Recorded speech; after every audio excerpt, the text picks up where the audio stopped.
Vishnupad Paramahamsa Parivrajaka Acharya Ashto to the Siddha Sri Srimad His Divine Grace A.C. Bhaktivedanta Swami Srila Prabhupada Ki Jai Om Vishnupad Paramahamsa Parivrajaka Acharya Ashto to the Siddha Sri Srimad His Divine Grace Bhakti Siddhanta Saraswati Goswami Maharaj Prabhupada Ki Jai Ananta Koti Vaishnava Vrinda Ki Jai Namacharya Srila Haridas Thakur Ki Jai Prem Se Kaho Shri Krishna Chaitanya Prabhu Nityananda Shri Advaita Gadadhar Srivasadi Gaur Bhakti Vrinda Ki Jai Srimad Bhagavatam Ki Jai. All glories to the assembled devotees. Hare Krishna. All glories to the assembled devotees.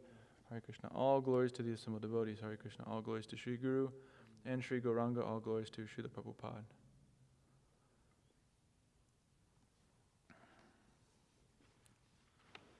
Om Namo Bhagavate Vasudevaya. Om Namo Bhagavate Vasudevaya. Om Namo Bhagavate Vasudevaya. Okay, reading from Srimad Bhagavatam, Canto 2, Chapter 9, Text 45. Oh, that's not the right one.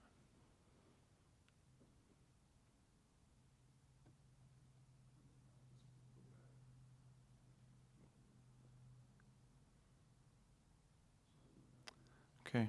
Naradaha Praha Munaye Sarasvatyas Tate Nripa Dhyayate Brahma Paramam Vyasayamita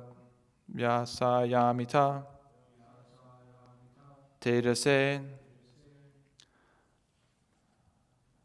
Narada Praha Munaye Narada Praha Munaye Sarasvatyas tate nripa. Sarasvatyas tate nripa. Dhyayate Brahma Paramam. Dhyayate Brahma Paramam. Vyasayami tatejase. Vyasayami tatejase. Hey, they're asking, Ethan's asking if you can turn up the volume. Do you know how to do that? You have to go into, there's a touch screen on that thing and it's receiver gain. Find that. Turn it up. Narada Praha Munaye Sarasvatyas tate nripa Dhyayate Brahma Paramam Vyasayami tatejase. You got it? Narada Praha Munaye Sarasvatyas tate nripa Dhyayate Brahma Paramam Vyasayami tatejase. Narada Praha Munaye Sarasvatyas tate nripa Dhyayate Brahma Paramam Vyasayami tatejase.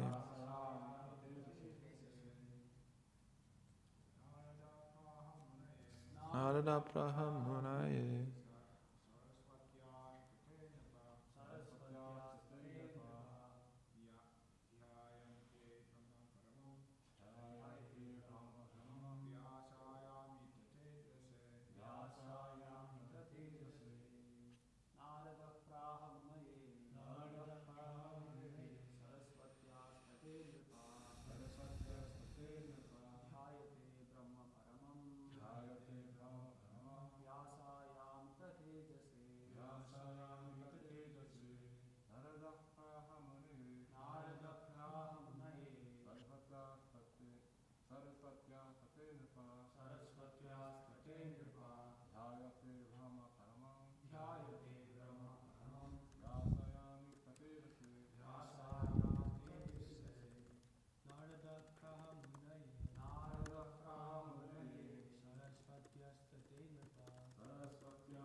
He's still saying to turn it up. If you can bring me that thing, I'll turn it up. Just unplug it and bring it to me. Narada. The great sage Narada. Praha. Instructed. Munaye. Unto the great sage. Sarasvatya.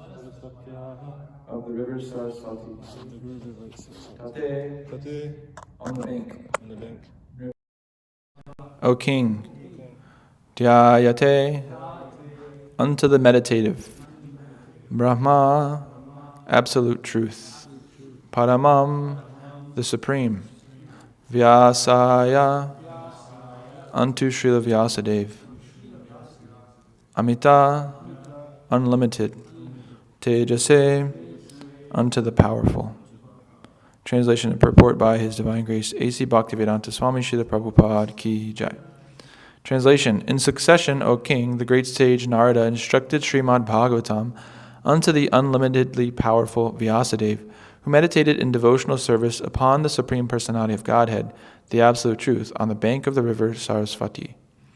Purport. In the 5th chapter of the 1st canto of Srimad Bhagavatam, Narada instructed the great sage Vyasadeva as follows. Ato maha bhaga bhavan amogadrik shuti shrava satyarato dhrittavrataha urukramasya kila bandhamuktaye samadhina nusmaratad vicheshtitam.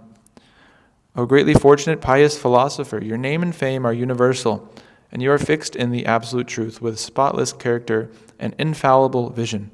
I ask you to meditate upon the activities of the personality of Godhead, whose activities are unparalleled. So in the disciplic succession of the Brahma Sampradaya, the practice of yoga meditation is not neglected, but because the devotees are bhakti yogis, they do not undertake the trouble to meditate upon the impersonal Brahman, as indicated here. They meditate on Brahma Paramam, or the Supreme Brahman. Brahman realization begins from the impersonal effulgence, but by further progress of such meditation, manifestation of the Supreme Soul, Paramatma, realization takes place. And progressing further, realization of the Supreme Personality of Godhead is fixed. Sri Narada Muni, as the spiritual master of Vyasadeva, knew very well the position of Vyasadeva, and thus he certified the qualities of Srila Vyasadeva as fixed in the absolute truth with great vow, etc. Narada advised meditation upon the transcendental activities of the Lord. Impersonal Brahman has no activities, but the personality of Godhead has many activities, and all such activities are transcendental, without any tinge of material quality. If the activities of the Supreme Brahman were material activities, then Narada would not have advised Vyasadeva to meditate upon them. And the Param Brahma is Lord Sri Krishna, as confirmed in the Bhagavad Gita. In the 10th chapter of the Bhagavad Gita, when Arjuna realized the factual position of Lord Krishna, he addressed Lord Krishna in the following words. Param Brahma Param Dhama Pavitram Paramam Bhavan Purusham Shashvatam Divyam Adi Devam Ajam Vipum Ahus Tvam Rishaya Sarve Devarshir Naradas Tata Asito Devalo Vyasa Swayam Chaiva Bravis Shime. Arjuna summarized the purpose of the Bhagavad Gita by his realization of Lord Sri Krishna, and thus said, My dear personality of Godhead, you are the supreme absolute truth, the original person and the eternal form of bliss and knowledge. And this is confirmed by Narada, Asita, Devala, and Vyasadeva, and above all, your personal self has also confirmed it. When Vyasadeva fixed his mind in meditation, he did it in Bhakti Yoga trance, and actually saw the Supreme Person with Maya, the illusory energy, in contraposition. As we have discussed before, the Lord's Maya, or illusion, is also a representation because Maya has no existence without the Lord. Darkness is not independent of light. Without light, no one can experience the contraposition of darkness. However, this Maya, or illusion, cannot overcome the Supreme Personality of Godhead, but stands apart from Him, apashrayam. Therefore, perfection of meditation is realization of the Personality of Godhead, along with His transcendental activities. Meditation on the impersonal Brahman is a troublesome business for the meditator, as confirmed in the Bhagavad Gita 12.5. Klesho dikataras te sham avyakta se sakta chetasam. Om Agyana Timirantasya Gyana Jana Shalakaya Chakshru Unmilitam Yena Tasmai Shri Gurve Namaha. Shri Chaitanya Mano Bhishtam Stapitam Yena Bhutale Swayam Rupa Kadam Hakyam Darati Svapadantikam Vandeham Shri Guru Shri Utaf Parakamalam Shri Gurun Vaishnavams Cha Shri Rupam Sagajatam Sahakana Raghunatam Vitam Tam Sajivam Sadvaitam Savadutam Parijana Sahitam Krishna Chaitanya Devam Shri Radha Krishna Padan Sahagana Lalita Shri Vishakan Vitams Cha. Hey Krishna Karuna Sindho Dinabandho Jagatpate Gopesha Gopika Kanta Radha Kanta Namostate Tapta Kanchana Gaurangi Radhe Vrindavaneshri Vishabhanu Sute Devi Pranamami Hari Priye Vancha Kalpa Trubhyas Chakra Pasandubhi Evi Chapatita Nam Pavanebhyo Vaishnavebhyo Namo Namaha. Nama Om Vishnupadaya Krishna Prishtaya Bhutale Srimate Bhakti Vikasa Swaminiti Namane Nama Om Vishnupadaya Krishna Prishtaya Bhutale Srimate Bhakti Vedanta Swaminiti Namane Namaste Saraswate Deve Gauravani Pacharine Nirvishesha Shunyavadi Paschata Deshatarine Jai Shri Krishna Chaitanya Prabhu Nityananda Shri Advaita Gadadhar Srivas Adi Gaur Bhaktivinoda Hare Krishna Krishna Krishna Hare Hare Hare Rama Rama Rama Hare Hare Vagisha Yasya Vadane Lakshmi Yasya Chavaksasi Yasyaste Hridaye Samvitam Nasimham Maham Bhaje. Narada Praha Munaye Sarasvatyas Tate Nripa Dhyayate Brahma Paramam Vyasayami Tate Jase. In succession, O King, the great sage Narada instructed Srimad Bhagavatam unto the unlimitedly powerful Vyasadeva, who meditated in devotional service upon the Supreme Personality of Godhead, the Absolute Truth, on the bank of the river Saraswati. So, this verse is speaking of this ecstatic pastime of the sage Narada, instructing Bhagavatam unto Vyasadeva and instructing him to compile this Bhagavatam in order to explain the pastimes, qualities, name, form, and pastimes of the Supreme Lord, and completely satisfy his desire that was within his heart. Because as we find in the Bhagavatam, and I'll read through this in a moment, Vyasadeva is lamenting in a way because he is just finished compiling all the Vedas. He's also mentioned that he compiled the Mahabharata, and despite all of this, he's compiled all of this for the benefit of humanity and for their ultimate benefit.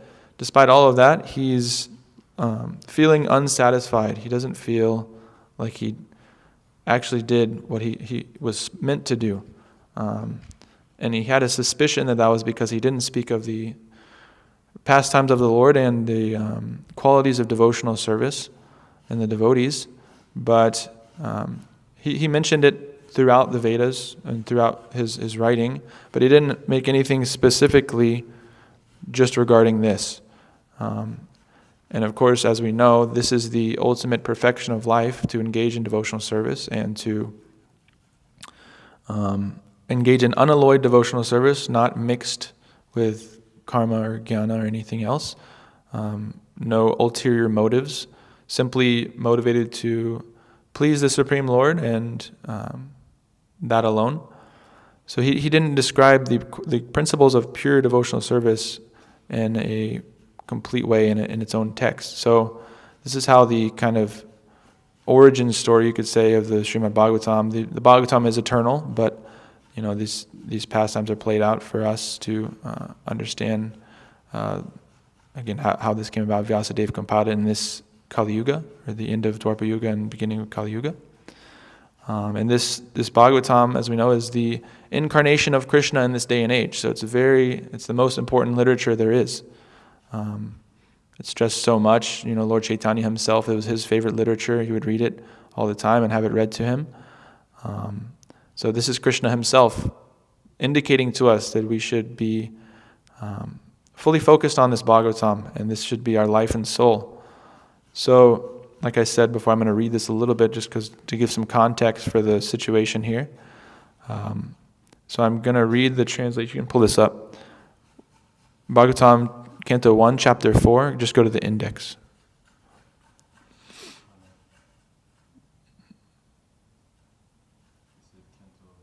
One, Chapter 4.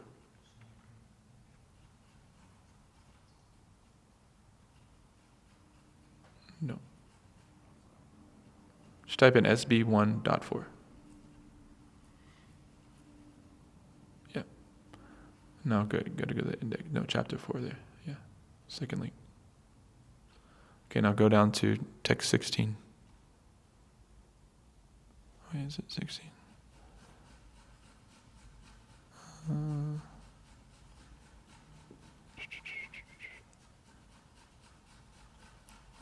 Okay, you're there. All right, I'm just going to read through these translations for a little bit and give context. So, the great sage Vyasadeva saw anomalies in the duties of the millennium. This happens on the earth in different ages due to the unseen force of time.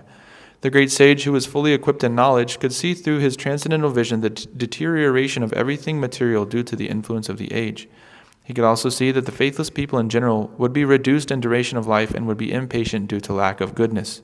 Thus he contemplated for the welfare of men in all statuses and orders of life. He saw that the sacrifices mentioned in the Vedas were means by which the people's occupations could be purified. And to simplify the process, he divided the one Veda into 4 in order to expand them among men. The 4 divisions of the original sources of knowledge, the Vedas, were made separately, but the historical facts and authentic stories mentioned in the Puranas are called the 5th Veda. After the Vedas were divided into 4 divisions, Paila Rishi became the professor of the Rig Veda, Jamini the professor of the Sama Veda, and Vaishampayana alone became glorified by the Yajur Veda. The Sumantu Muni Angira, who was very devoutly engaged, was entrusted with the Atharva Veda, and my father, Roma Harshana, was entrusted with the Puranas and historical records.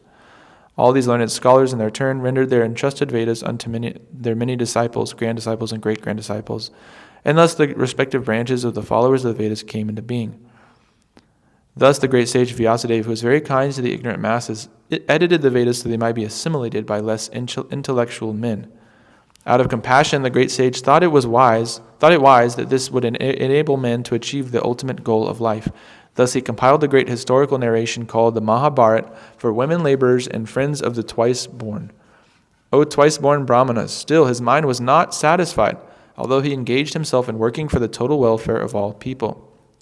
Thus the sage, being dissatisfied at heart, at once began to reflect, because he knew the essence of religion, and he said within himself, I have, under strict disciplinary vows, unpretentiously worshipped the Vedas, the spiritual masters, and the altar of sacrifice. I have also abided by the rulings and have shown the import of disciplic succession through the explanation of the Mahabharata, by which even women, Shudras, and others, friends of the twice-born, can see the path of religion. I am feeling incomplete, though I myself am fully equipped with everything required by the Vedas. This may be because I did not specifically point out the devotional service of the Lord, which is dear both to perfect beings and to the infallible Lord. As mentioned before, Narada reached the cottage of Krishna Dvaipayana Vyas on the banks of Saraswati just as Vyasadeva was regretting his defects. At the auspicious arrival of Sri Narada, Sri Vyasadeva got up respectfully and worshipped him, giving him veneration equal to that given to Brahmaji, the creator. And then go to the next chapter. Almost done. I'm just going to read a little bit more. Sutta Goswami said, thus the sage amongst the gods, Narada, comfortably seated and apparently smiling, addressed the rishi amongst the brahmanas, Vedavyas.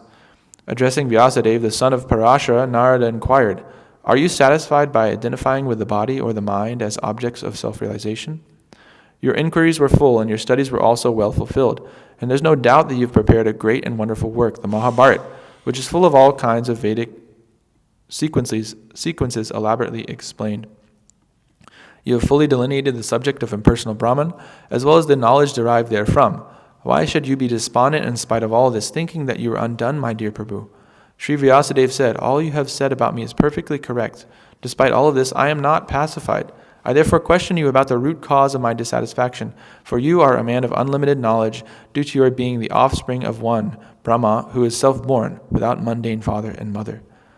My Lord, everything that is mysterious is known to you because you worship the creator and destroyer of the material world, and the maintainer of the spiritual world, the original personality of Godhead, who is transcendental to the three modes of material nature.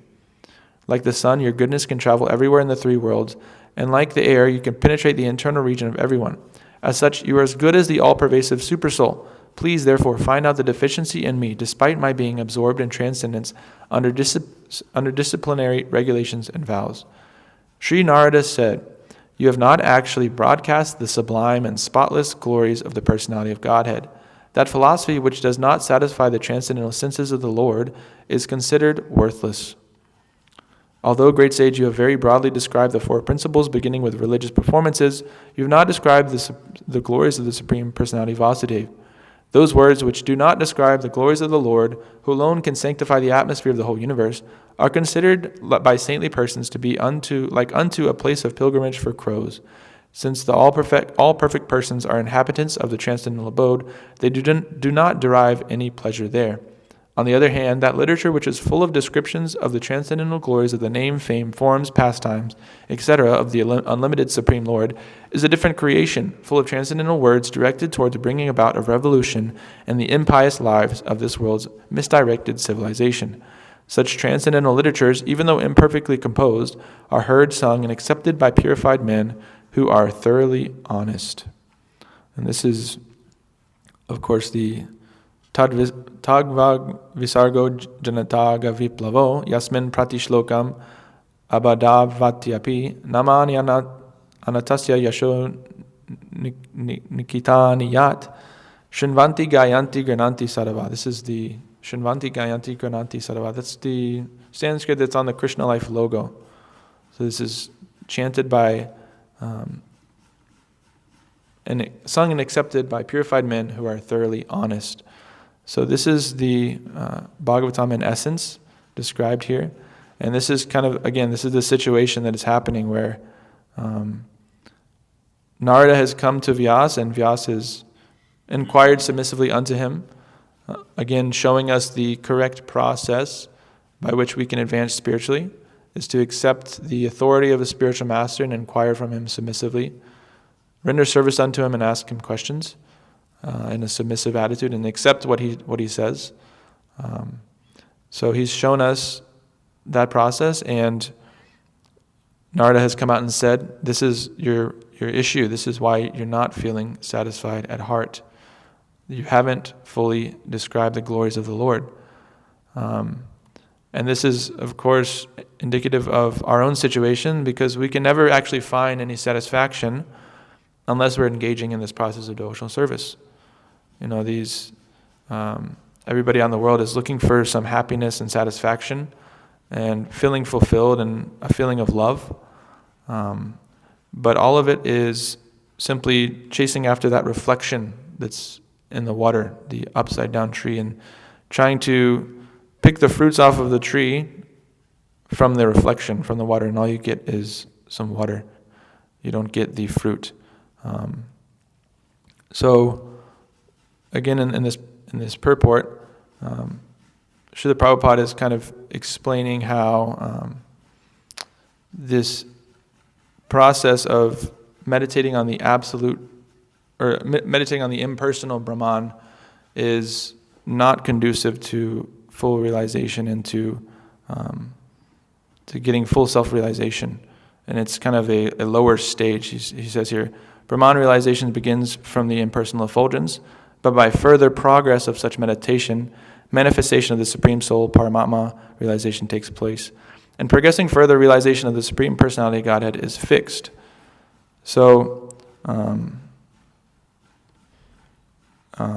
we have different examples, of course, of devotees that were in this situation. The one I think of is Shukadeva Goswami, that he was fixed in this self-realization. He was completely detached from the material world, so much so that he stayed within his mother's womb for 16 years because he didn't want to go out in the material world knowing the dangers of being around Maya's energy.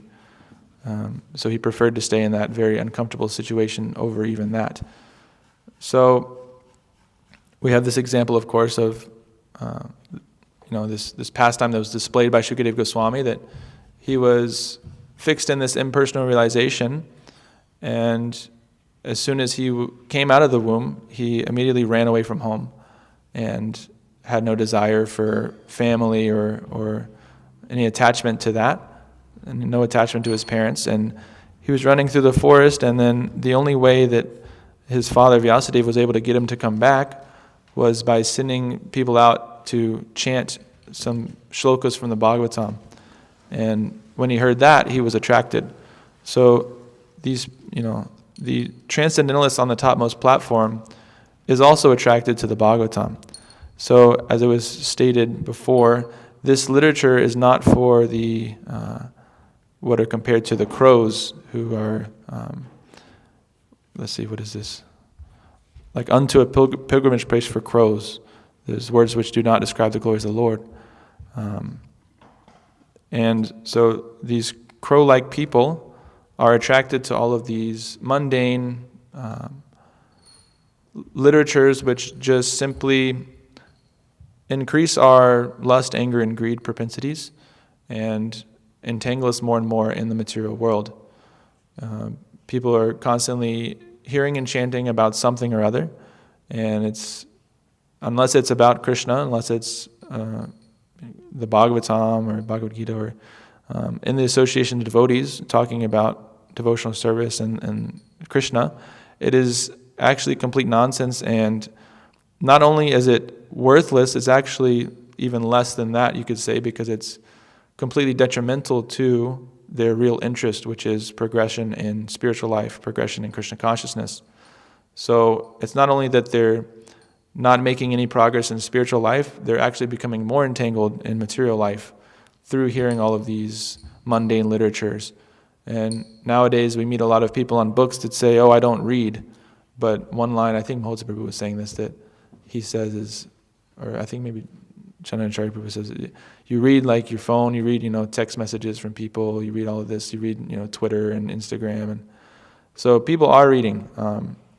It's just even, almost more degraded than ever before, because at least before people would read a book So you present them with, a spiritual book, they're somewhat,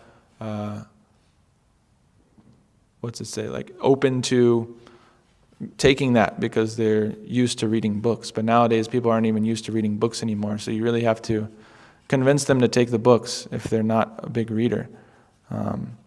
But we come up to people and we implore them, we beg them, please take these books. These books are pure nectar, and everything that you've been reading, everything you've been enjoying in your life is compared to stool.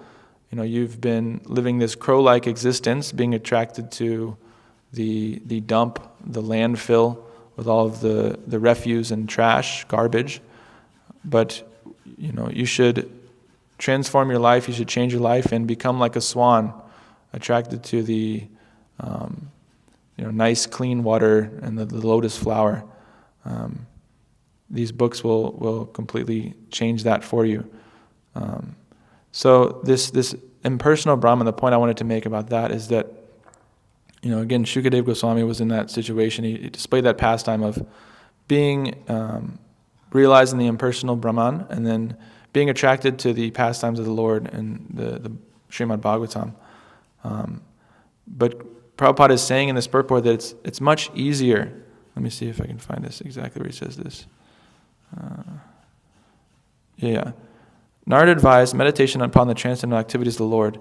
Impersonal Brahman has no activities, but the personality of Godhead has many activities, and all such activities are transcendental without any tinge of material quality. So why is it that, he's being advised to meditate on these activities and not just meditate on this impersonal Brahman? Well, one point is that it's much easier to, it's a lot easier to meditate on activities than it is to meditate on this impersonal nothingness, because the nature of the spirit soul is to be in activity, to have desires and to have activities. And so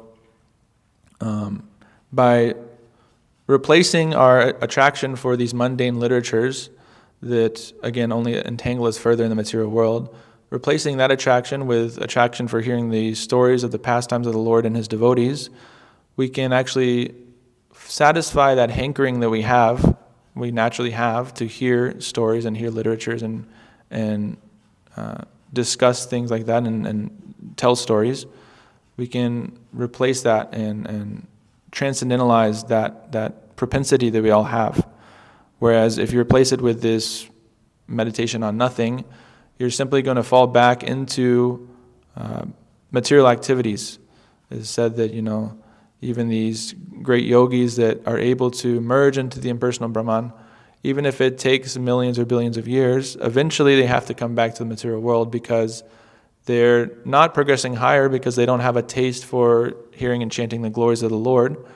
And again, the nature of the soul is to have these desires, have activities. And so even if you can suppress it for a very long time and enter into this pseudo state of non-activity, eventually this propensity will come back up, because again, this is just the nature of the spirit soul, is to have these desires. So I think Prabhupada said that a body without desires is a dead body or something like that. Another point is that advancement in this way is actually very troublesome and difficult. So Bhagavad Gita 12.5, Krishna says, Klesho dika taras tesham avyakta sakta chetasam avyakta hi katir tukam dehavadbir avapyate. For those whose minds are attached to the unmanifested impersonal feature of the Supreme, advancement is very troublesome.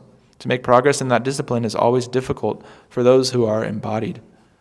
So again, this is very difficult. So if you have, again, in this, I won't say that. If you have two possible ways, one is very thorny and full of thick grass and a much longer way to go to a destination, and the other way is just a very, cleared path, nice, there's water along the way, a creek that you can drink water from. You're going to take the easier path, but that's even not a great analogy, because the destination is much different. The destination of the impersonalist yogi is, again, like I was mentioning, this impersonal Brahman that there's no activity, there's no rasa, there's no relationship that you can have, which again is a propensity of living entity. And you have to come back to the material world and come back to this cycle of birth and death. Whereas the path of the bhakti yogi and the destination is going back to Godhead, where there is no birth, death, old age, and disease, where you are completely engaged in always glorifying the Lord, always associating with pure devotees, and everything is completely blissful. There's no lust, greed, anger, envy, any of these bad qualities that are completely prevalent in the material world. So this is ultimately the much better destination and something that we should aim for. And again, the path is much easier. So it's really a win-win situation. There's no downside to practicing devotional service. It's much easier. The destination, the reward, you could say, or the ultimate result of the practice is much better and is permanent. And let's see, I had another point. There's, right, I mentioned that already, that, people have this inclination to hear stories and to engage in telling stories and hearing stories and exchanging these things and engaging activities. And when you're in this impersonal state of liberation, you can't do any of those things. So those propensities always come back up. There's this 1:5:13. Let me see.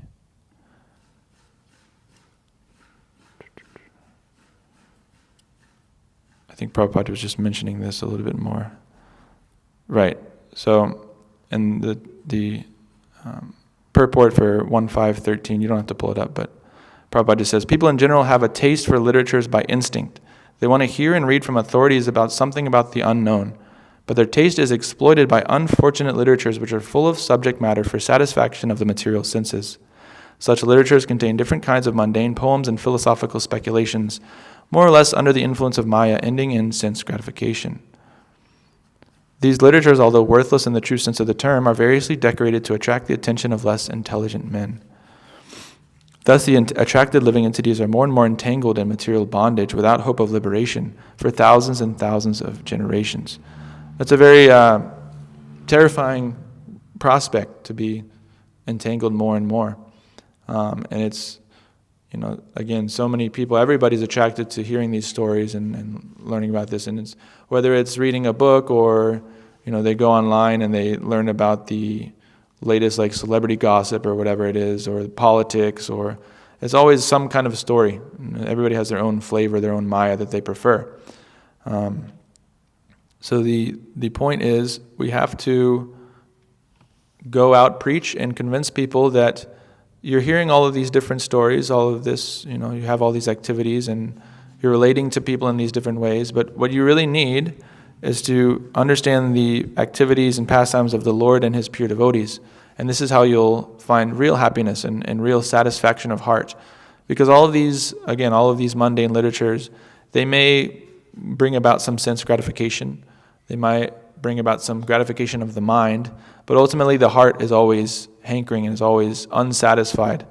I remember I used to watch a lot of TV shows, and while you're watching it, while you're engrossed in the story, it's really exciting, but then when it ends, there's this feeling of, well, dang, what do I do now? It's like you feel kind of like, well, I wasted all that time watching this, and now the story's over, so what do I get from it? And it's just, again, like I've said before here, it's just, you become more entangled in material life, you become more attached to the material world. This hearing these activities of the Lord is described and glorified so many places in Shastra, but of course, janma karma cha me divyam evam yoviti tatvadaha tyakta deham punarjama naiti mamiti sorjana, that one who understands the transcendental nature of my appearance and activities in this world does not, upon leaving this world, take another birth, but attains my eternal abode.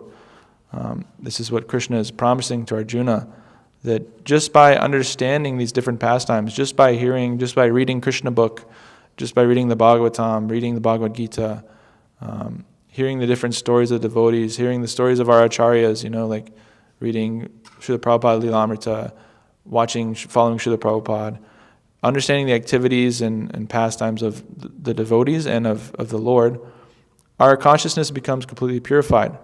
We have this propensity to listen to music, so we listen to transcendental music, we listen to bhajans, and we have this whole entire library that plays up here every day. It's probably a dozen or more hours worth of music, and there's so much more. There's unlimited content that we could find in this regard. We just have to develop the taste for hearing that, and through developing that taste, our taste for hearing these mundane things, our propensities for these things will go away. I've definitely experienced that myself. When I first came here, I was, again, I used to watch a lot of TV and listen to a lot of mundane music and stuff, and that taste was still there. And so it was kind of difficult. But part of my service now is, we're making these videos, and part of the things we have to do is we have to listen to these, karmi music sometimes to figure out what to put in the video. And it's, if you're not in that service, it's kind of hard to understand why you're doing it so much. But it's a really important part of the video. Actually, is the sound that's happening. So it ends up being a good amount of time, and it can be pretty not detrimental, but it just starts to wear on you after a while, and you can feel your consciousness changing, and dang. And then, the other day I was listening to that for a while, and then I turned on a Prabhupada bhajan, and immediately I felt so much better, and you can immediately tell, okay, good, there's less attraction for that and more attraction for this transcendental sound. And I still have so far to go, obviously, but it's a good sign that I'm starting to feel okay, I'm more attracted to this, and I want to hear more of this. Of course, there's verses in the Bhagavad Gita as well that talk about those who do not have this propensity and what their fate is. So I'll just pull those up real quick. Ashadadana Purusha Dharmasya Parantapa Aprapyamam Nivartante Mrityu Sangsaravartmani, that those who are not faithful in this devotional service cannot attain me. Therefore, they return to the path of birth and death in this material world. So you have to have faith in this service, and then avajananti mamudha manushim tanam ashritam parambhava majanantu mama bhuta maheshwaram, that the fools deride me when I descend in this human form. They do not know my transcendental nature as the supreme Lord of all that be. So these fools and rascals, they simply think that Krishna and his pastimes are another mundane story, and they think that his loving pastimes with the gopis is an indicative that he's just another womanizer, like so many men in this day and age, and that he did some wonderful things, yes, and he was a great, powerful person, but he's just a person like you and me. So these people, like I just mentioned before, because they don't have faith in the Lord, their destination is ultimately to slide down into the lower forms of life and repeat this cycle of birth and death indefinitely. Krishna says that he casts these demons into the lowest forms of life where they stay. So this is a very dangerous mindset, dangerous situation to be in. As beings in the material world, we have that propensity in our heart because otherwise we wouldn't be here in the first place. We all have this propensity to, at least I do, this propensity to have envy of Krishna, to want to become Krishna, and to simply ignore him. This is how we've ended up here, that we wanted to forget about Krishna and play God. So this is a very dangerous mindset, and the result is obviously very bad. So the way we purify ourselves is by hearing these literatures, chanting and engaging in this process that's been handed down to us. A couple other one I wanted to read. Let's see. SB33.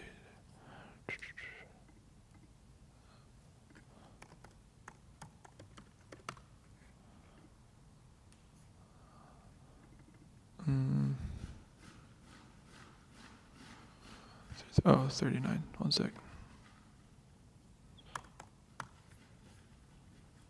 Oh, right. Okay, so I was also just looking for other examples of this idea of hearing the pastimes of the Lord is prevalent throughout the Bhagavatam. You read all the different cantos, and different avatars will come about, or just different devotees, and they'll always be, typically I've found, like at the end of the pastime, it'll be mentioned that if you hear and chant about this pastime repeatedly, you'll become purified of, all material desires, or you'll attain, you'll go back to Godhead, that kind of thing.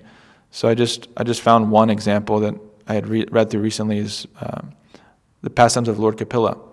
So at the end here, 3:32-39, I'll just read the translations. You don't have to pull it up, it's okay.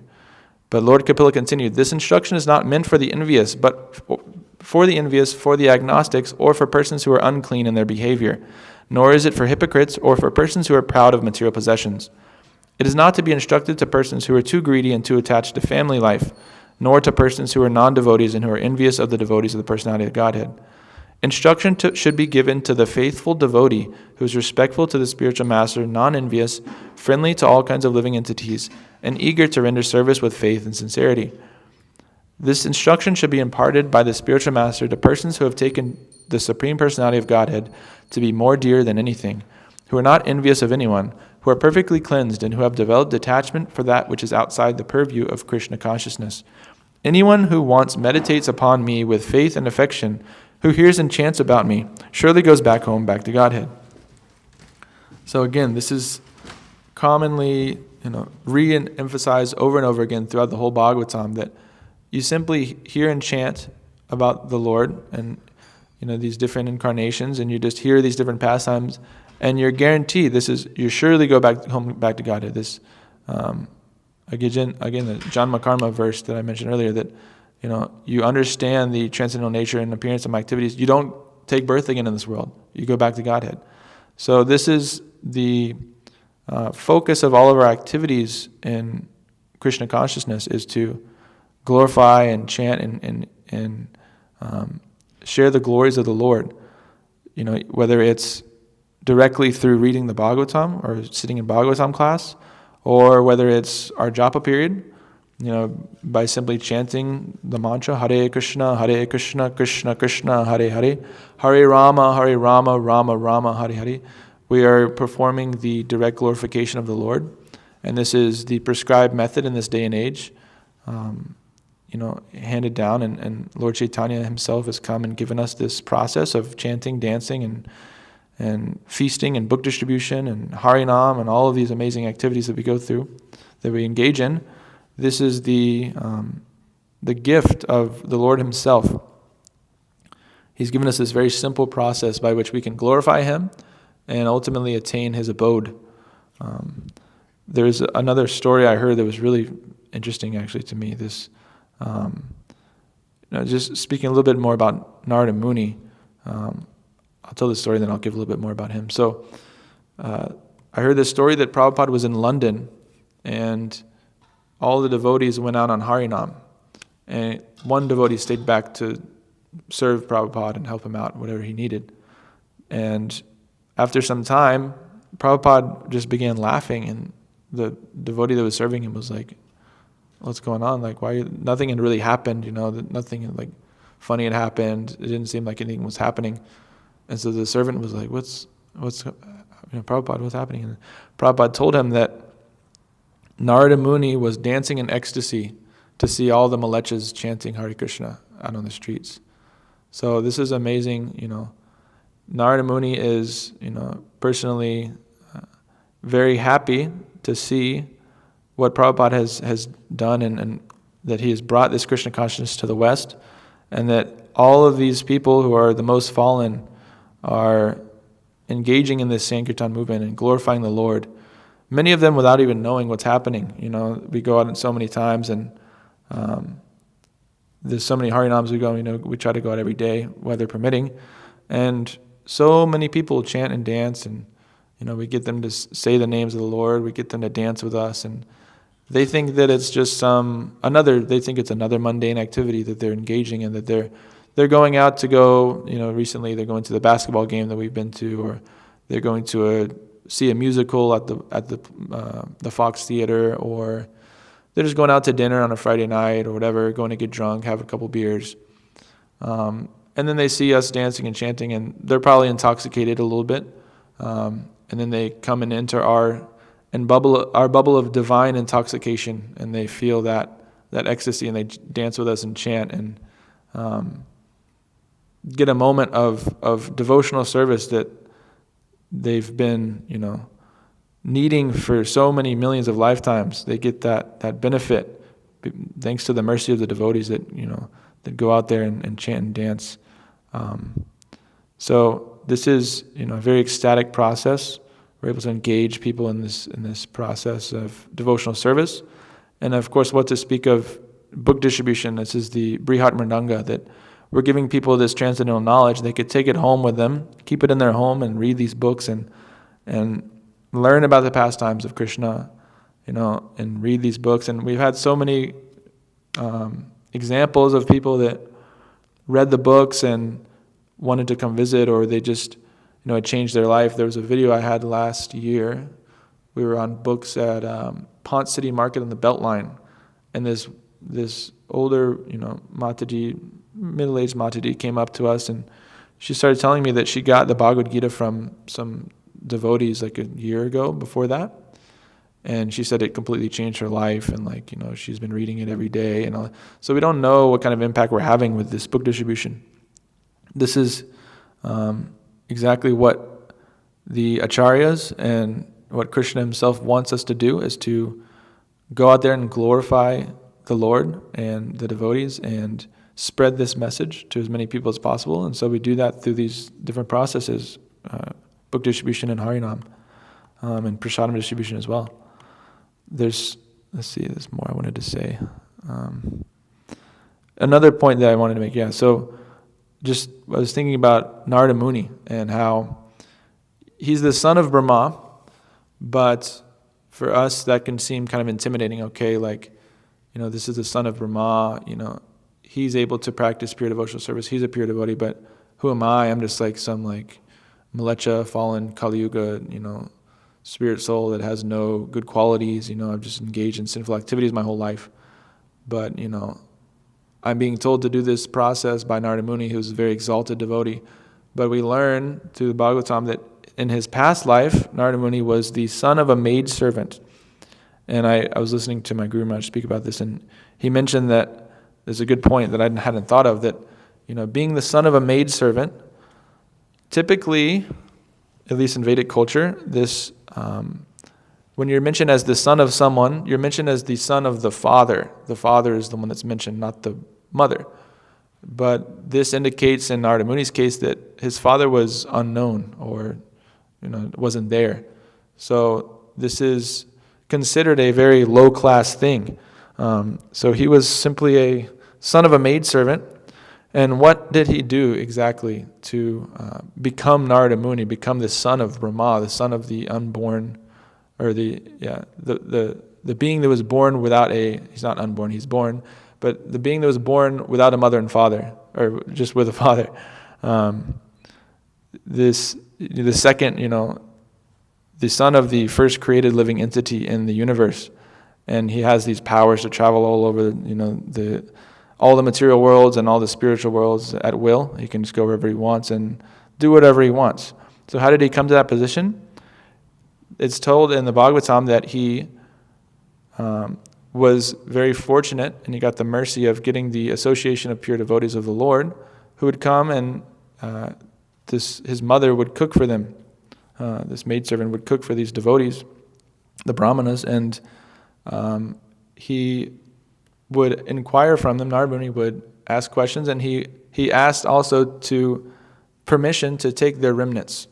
And so he was able to take their remnants of the prasadam that they had honored, and through that, and through asking them, inquiring submissively to them, he was able to become completely purified very quickly, it's described. And again, I've spoken about this in a few past classes recently, but this idea of Brahma's austerity that he had to perform, such a long, arduous process, and there's nobody else there. You're just all alone for 1,000 years performing tapasya. Whereas Narada Muni, within one lifetime, he was able to perfect his life and become Narada Muni in the next life by simply engaging in this process of devotional service, of submitting yourself and inquiring submissively to the spiritual master, and getting the fortune of taking those remnants. It's described that there's 3, I don't know, it's like the most valuable things or something, like the dust of the lotus feet of the pure devotee, the water which has washed the lotus feet of the pure devotee, and then the remnants of the pure devotee. So he was able to receive that, and through that he perfected his life. So again, this is indicative of, at least in my thoughts on this, is that this is a nice, again, motivation to like, okay, well, I'm from a fallen background, and simply by engaging in this process, Narada Muni was able to achieve perfection. So therefore, I can also engage in this process and achieve perfection. That's what's illustrated through this story, and it's a much easier process than engaging in this impersonal meditation for so many thousands of years, and which isn't even possible in this day and age, as I mentioned before. Another thing that I wanted to mention, I mean, anyways, I said this before, but the karmis are relishing these literatures which can be compared to stool. That it's almost like they're eating stool, and they can't appreciate the honey. It's just like a hog that, I heard this one devotee was mentioning this before, that a hog is busily enjoying eating stool, and if you give it some honey, it'll push it away and say, no, I don't want this. This is bitter. I don't want this. So they can't appreciate the honey. So this is why so many times we go out there and give people books, and we have to really push them and almost force them, take it, please take it, because we really deeply desire their ultimate benefit, and we want them to be happy and wake up out of this illusion that they're in, that they think they're so happy. Everything that's they're doing, everything that they're reading and enjoying, all the entertainment that they're watching is like this glorification, or is like the decoration of a dead body. This is the Hari Bhakti Sudoyana 311. Let me read this real quick. Pull it up.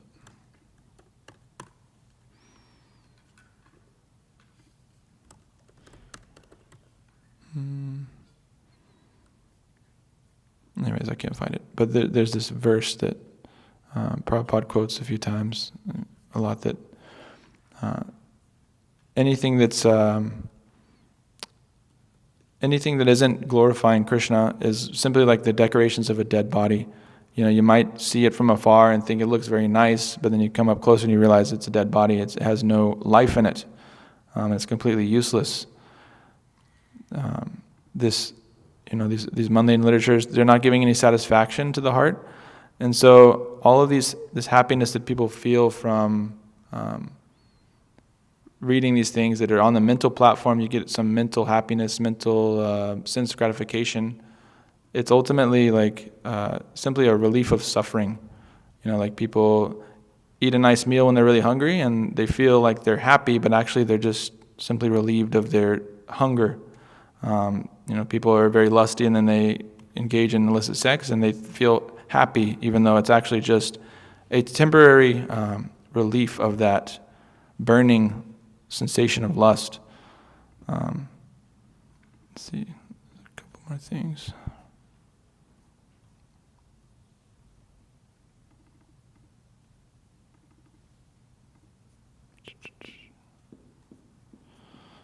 Yeah, I didn't have.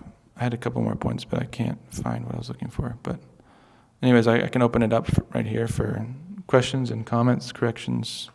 Anybody has anything? Okay. Yeah.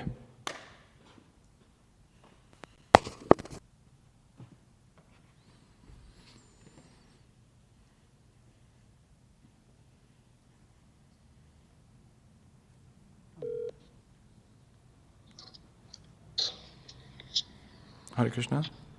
Pranam Prabhu. Pranam Prabhu. Hare Krishna. Hare Krishna. So I had a question. So you're reading in the so does it say in the Bhagavatam that the Narada Muni's mother was cooking for them, or was she helping them cook? Like what exactly does it say?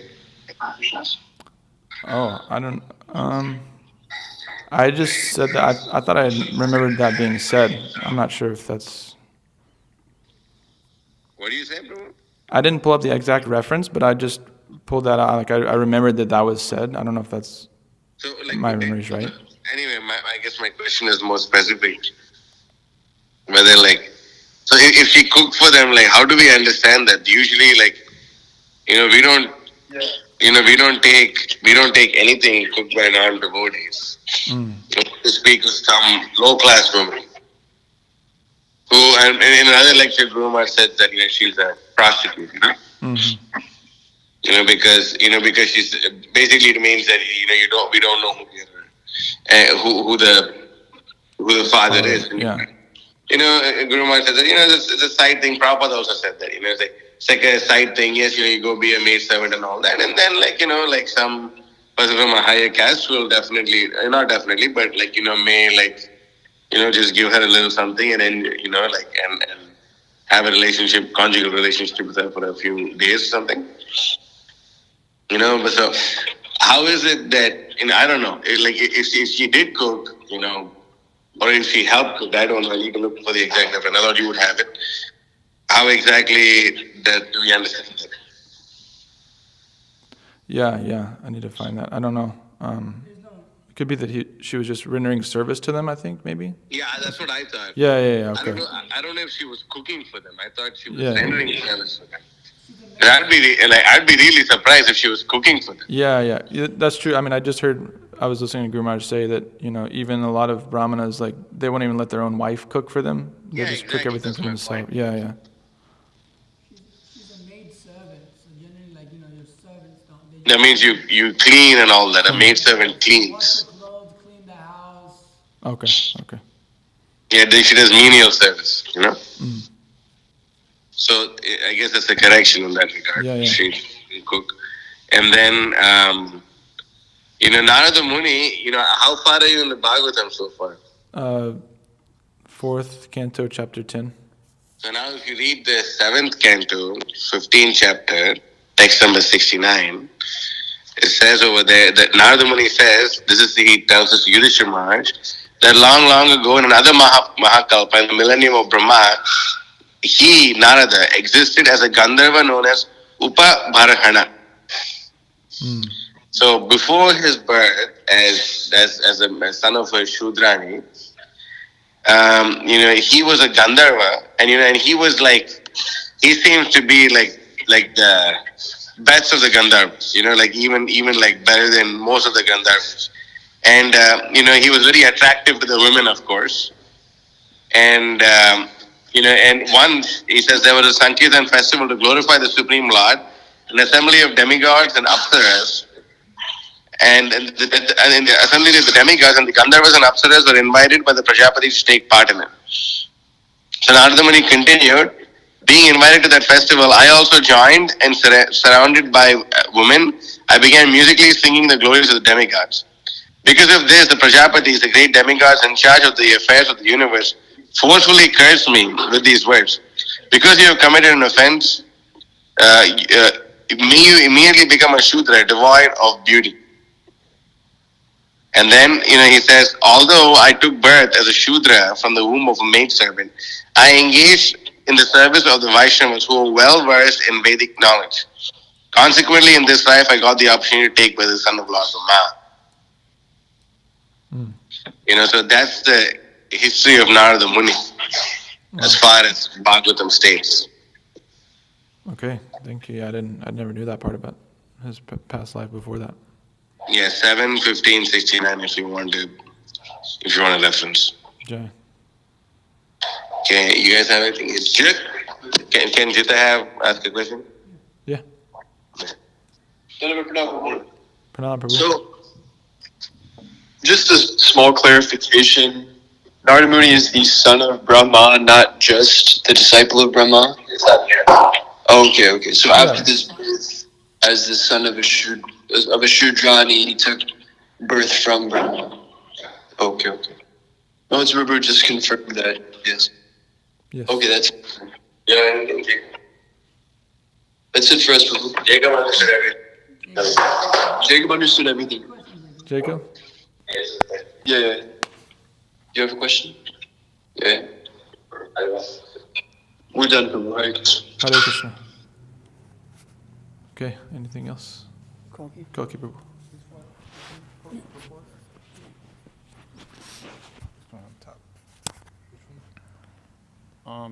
Just the first one. I just want to like the original text. It might take you a minute. Huh? Yeah, today's 2945. You have it on your thing, right? Yeah. Go to the second to last paragraph and just read the first sentence. When Vyasadeva fixed his mind in meditation, he did in bhakti yogi trance and actually saw. Yeah, so that paragraph, like Prabhupada mentions, think like contraposition or something. And he saw Maya. Yeah. He saw the Supreme Person with Maya, the illusory energy, in contraposition. Can you explain that a little bit? Because it's like it's like a technical thing, and Prabhupada only mentions it once in that purport, like in all of his works. So What'd you say? At least like he writes in that like specific way. If you could just explain that more. Like Yeah. contraposition and what This that is something is, that I didn't understand so much. I But don't understand it so much either. I mean, as I've understood it, like, I mean, it's what is being described. That Vyasadeva saw Krishna, he saw the Supreme Person, and then he saw Maya as well, though. But Maya was hidden behind Krishna, like hidden away. She didn't want to be seen by the Lord, so like she's kind of ashamed to be seen by him, because her service is to ultimately keep living entities away from him, even though she's a devotee.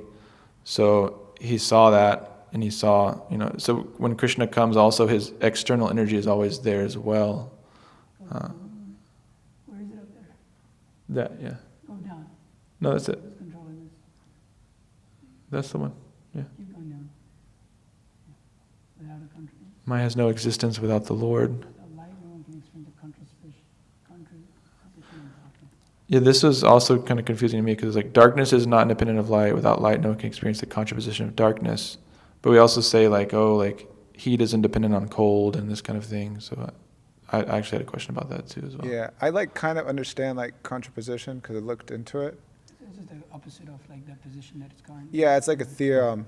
So it's like pretty much like Holtzbrew has. Oh, yeah, it's call me back, Prabhu.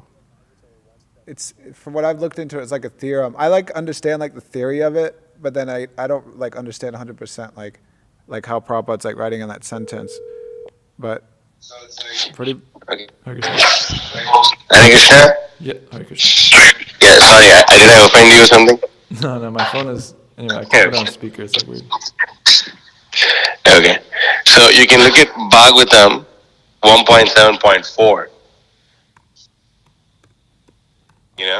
And there, it says, does he fix his mind perfectly, engaging it by linking in devotion, says, without any tinge of meditation. Thus he saw the absolute personality of Godhead, along with his external energy, which was fully under his control.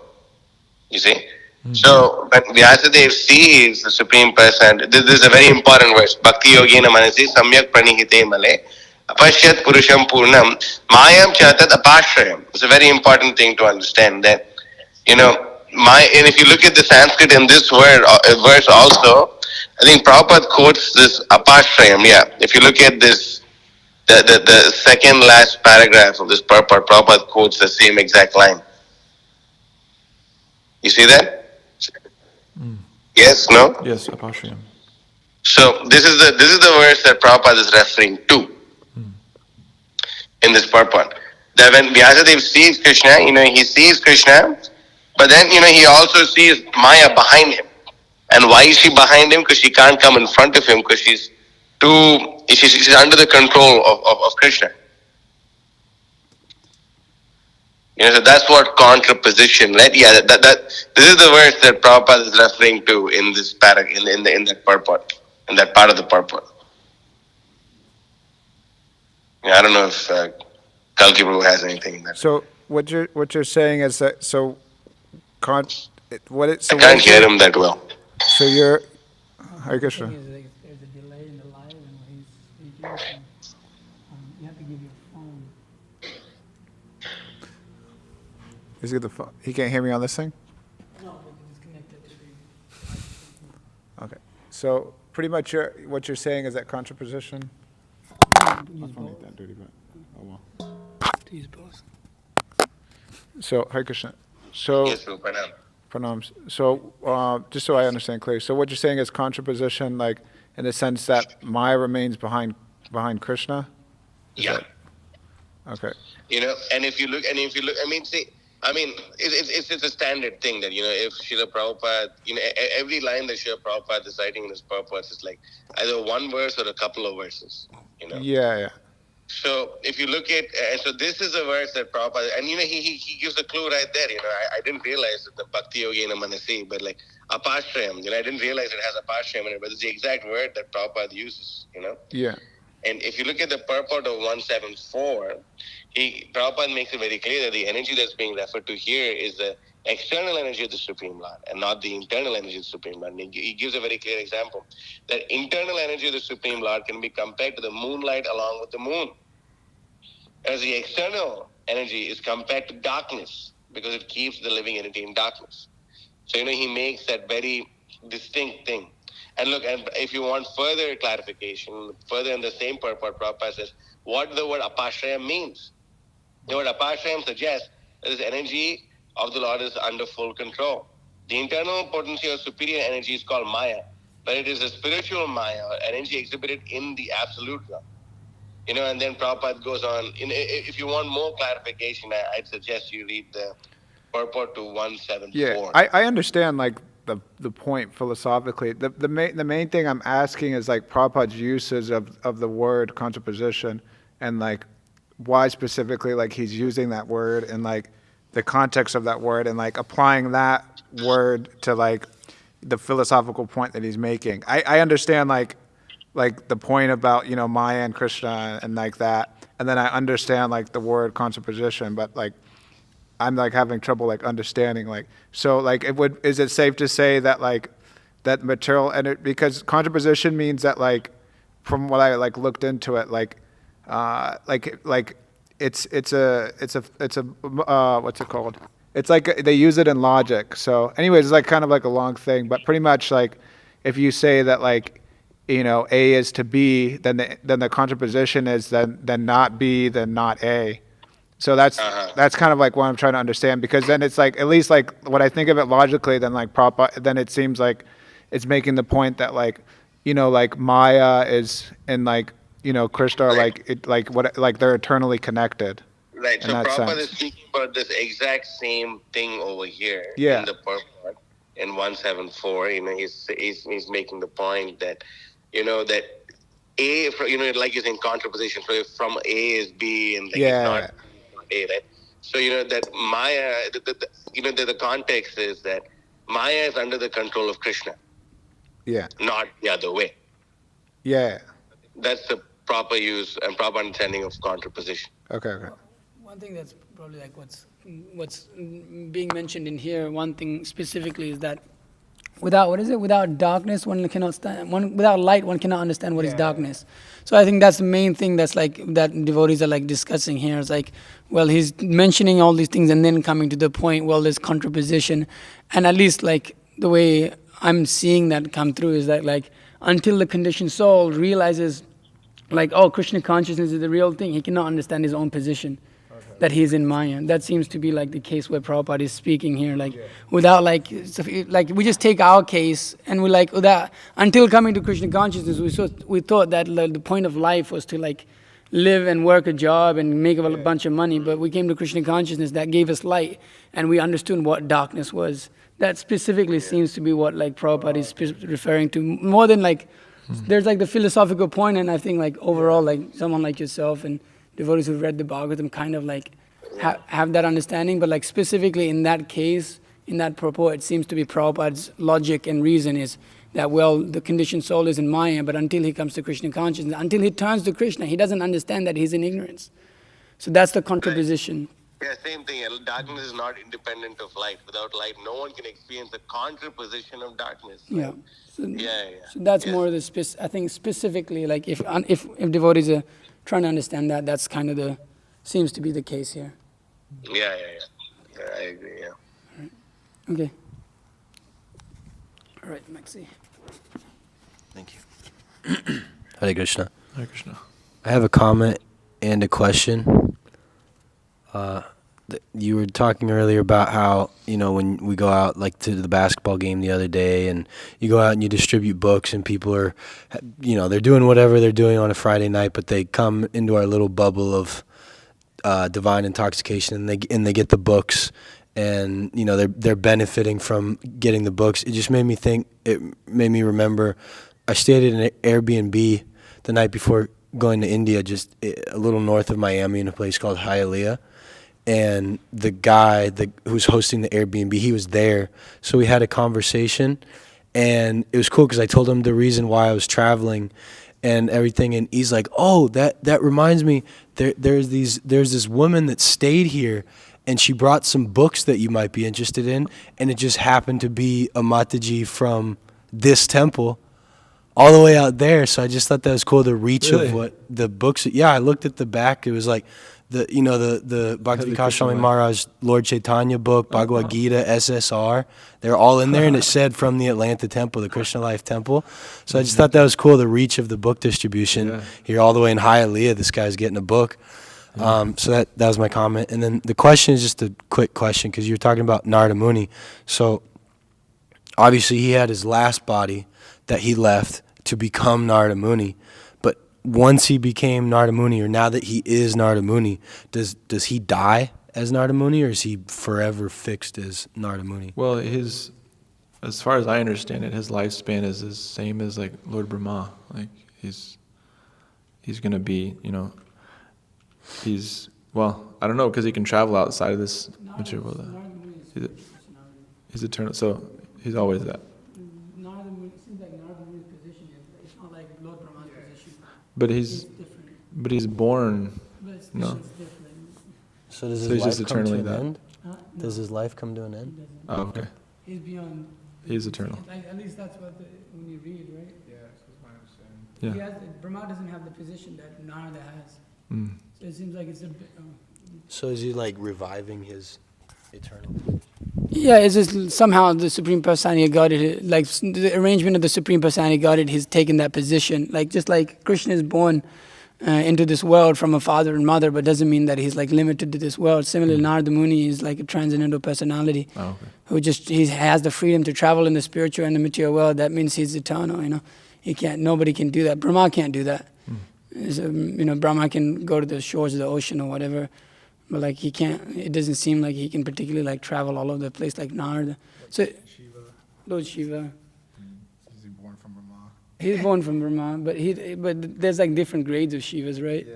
There may be like, I don't want to get like speculation, but there may be like Narada Muni, and then there's like in different universes, it's like the Pandavas or something like that. Like it's one personality, but then by the mercy of Krishna, he can expand unlimitedly or something. So is it like Jai and Vijay, where that's their original constitutional position? Like Narada Muni, that's his original position, and that birth he took was for just pastime? Yeah, it seems like it. Yeah, it seems like that because he's a pure devotee. So like, you can't like you just see Narada Muni's status, and it's like, yo, this ain't ordinary. Obviously, it's like that's his eternal, position, and the other things are pastimes. So it's like it's not an order. Like Lord Brahma is, he's a jiva. Who, of course, Narada Muni is also a jiva, but he's like Nitya Siddha on the platform. It just seems like that when you read Bhagavatam. And I guess it's just confusing that he was in a material body, and then he took birth into a transcendental body. it's a pastime. It seems like that, right? Yeah, for sure. I think Prahlad Maharaj, right? Yeah. I mean, he's born and like, Born from a demoniac father. Okay. Okay. That's it. Srimad Bhagavatam ki jai, Srila Prabhupada ki jai. Vancha kalpatarvish chakravis and